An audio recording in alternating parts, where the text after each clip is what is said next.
ଦାନର ବିଶେଷ ମହତ୍ତ୍ୱ ରହିଛି। ଅସହାୟଙ୍କୁ ଦାନ ଦେବା ଦ୍ୱାରା ଖୁବ୍ ଶୁଭ ଓ ପୁଣ୍ୟଫଳ ପ୍ରାପ୍ତ ହୋଇଥାଏ ବୋଲି ଶାସ୍ତ୍ରର ମାନ୍ୟତା ରହିଛି। ଦାନ ଦେବା ଦ୍ୱାରା ବ୍ୟକ୍ତିଙ୍କୁ ମାନସିକ ଶାନ୍ତି ପ୍ରାପ୍ତ ହୋଇଥାଏ।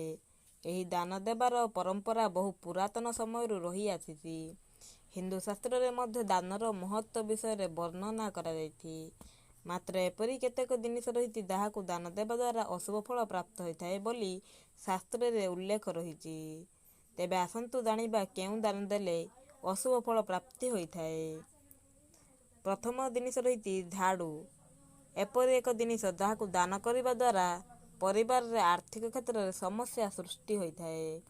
ହିନ୍ଦୁ ଧର୍ମରେ ଝାଡ଼ୁକୁ ମା ଲକ୍ଷ୍ମୀଙ୍କ ପ୍ରତୀକ ବୋଲି କୁହାଯାଇଥାଏ। ଝାଡ଼ୁ ଦାନ କରିବା ଦ୍ୱାରା ମା ଲକ୍ଷ୍ମୀ କ୍ରୋଧିତ ହୋଇଥାନ୍ତି। ତେଣୁ ଏହାକୁ ଦାନ କରନ୍ତୁ ନାହିଁ।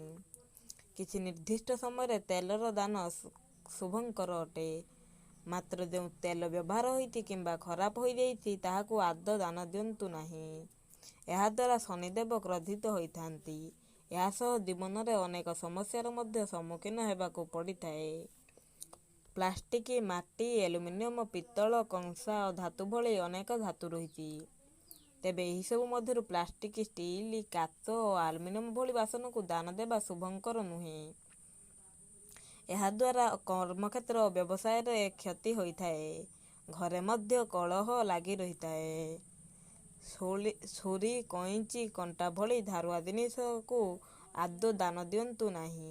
ଏହା ଦୁର୍ଭାଗ୍ୟର କାରଣ ହୋଇଥାଏ। ଅସହାୟଙ୍କୁ ଅନ୍ନ ଦାନ ଦେବା ଶୁଭଙ୍କର। ମାତ୍ର କଦାପି ଖରାପ କିମ୍ବା ବାସି ଖାଦ୍ୟକୁ ଆଦୌ ଦାନ ଦିଅନ୍ତୁ ନାହିଁ। ନିଜେ ଯେଉଁ ଭୋଜନ କରୁଛନ୍ତି ସେହି ଭୋଜନକୁ ହିଁ ଅନ୍ୟକୁ ଦାନ କରନ୍ତୁ। ବାସି ଭୋଜନ ଦାନ ଦେବା ଦ୍ୱାରା ପରିବାରର ସଦସ୍ୟଙ୍କ ସ୍ୱାସ୍ଥ୍ୟଜନିତ ସମସ୍ୟା ଲାଗି ରହିଥାଏ। ଯଦି ଭିଡ଼ିଓଟି ଭଲ ଲାଗିଥିବ ନିଶ୍ଚିତ ରୂପରେ ଲାଇକ୍ କରନ୍ତୁ ଏବଂ ସମସ୍ତଙ୍କ ସହିତ ସେୟାର କରନ୍ତୁ ଏବଂ ଚ୍ୟାନେଲକୁ ନୂଆ ଆସିଥିଲେ ସବସ୍କ୍ରାଇବ୍ କରି ବେଲ୍ ଆଇକନକୁ ଅଲ୍